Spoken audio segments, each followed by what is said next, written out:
जय जय राम कृष्ण हरी. ऐकूया जगद्गुरु तुकाराम महाराजांची अभंगवाणी.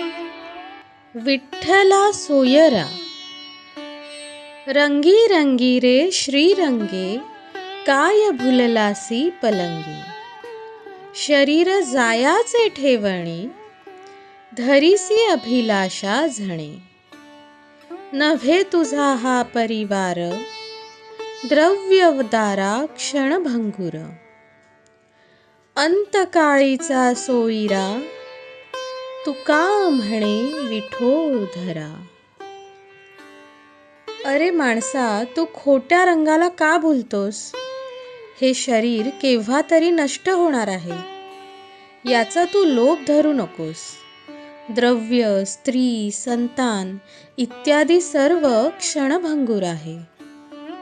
तुकाराम महाराज म्हणतात, खरा सोयरा अंतकाळी सोडवणारा देव आहे. ह्याकरिता तू त्याचा आश्रय कर. जय जय राम कृष्ण हरी.